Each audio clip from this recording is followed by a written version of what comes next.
बिस्मिल्लाहिर्रहमानिर्रहीम। General physics में खुशामदीद। General physics में आज हम बात करेंगे motion of artificial satellite. Motion of artificial satellite समझने से पहले मैं दो तीन चीज़ें आपको रिमाइंड करवा देता हूँ ताकि आपके लिए बहुत ईजी हो जाएं मोशन ऑफ आर्टिफिशियल सैटेलाइट। सबसे पहली बात यह है कि लास्ट लेक्चर में हमने कर चुका है और उसका फार्मूला भी डिराइव कर चुका है कि सेंट्रीपिटल फोर्स क्या है, यानी the force which keeps the body to move in a circle is called centripetal force. यानी वो फोर्स जो एक बॉडी को मजबूर करता है कि वो एक सर्कल में हरकत करे, उसको क्या कहते हैं? Centripetal force. और दूसरी बात भी हमने पढ़ चुका था लास्ट लेक्चर में कि every body in the universe attract every other body with a force which is called gravitational force. The gravitational force of attraction between earth and satellite provide necessary centripetal force. यानी यहाँ पे सवाल ये पैदा होता है कि अब जो सैटेलाइट का सेंट्रीपिटल फोर्स है ये कौन प्रोवाइड करता है। तो लास्ट लेक्चर में हमने ऑलरेडी पढ़ चुका था कि every body in the universe attract every other body with a force which is called gravitational force. यानी यहाँ पे एक ज़मीन है और एक अर्थ है, अपना सैटेलाइट है।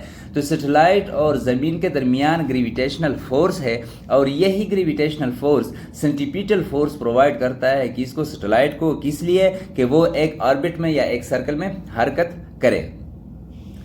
तो अब आते हैं एक एग्जाम्पल की तरफ, उधर से हमें बिल्कुल क्लियर हो जाएगा। फॉर एग्जाम्पल हमारे पास एक सर्कल है, आपको नज़र आ रहा है।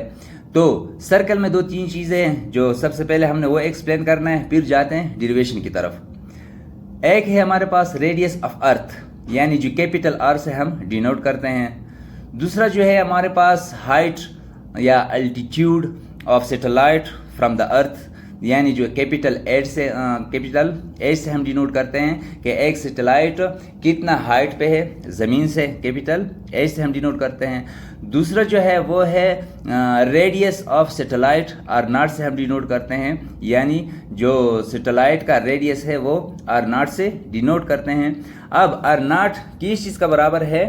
Radius of earth plus height of satellite. ये दोनों जो आपस में ऐड करते हैं तो ये हमारे पास क्या है? Radius of satellite. तो अब आते हैं डेरिवेशन की तरफ। अभी हमारे लिए बहुत इजी हो जाएगा, कोई इसमें मुश्किल चीज़ है ही नहीं। तो आराम से हम डिराइव कर सकते हैं कि वेलोसिटी ऑफ सैटेलाइट किस चीज़ की बराबर है। Consider a satellite of mass m revolve in orbit around the earth at altitude h of radius r naught with orbital velocity v naught।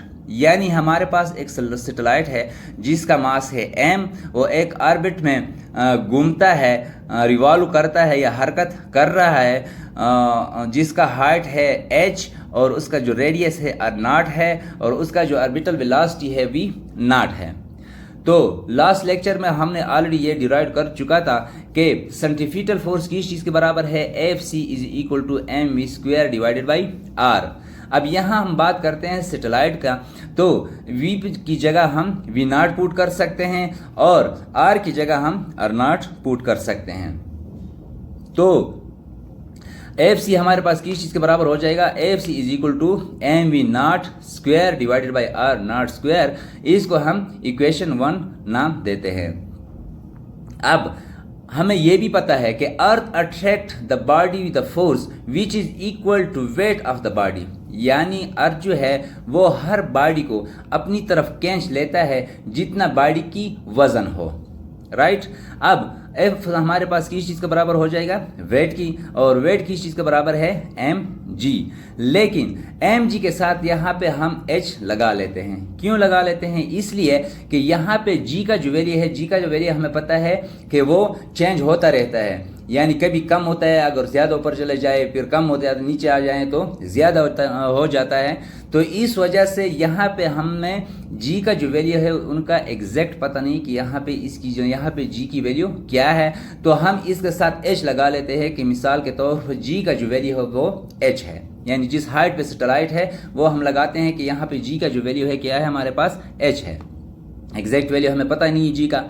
अब क्या करते हैं? इक्वेशन 1 में f की जो वैल्यू है वो पुट करते हैं, put the value of F in equation 1।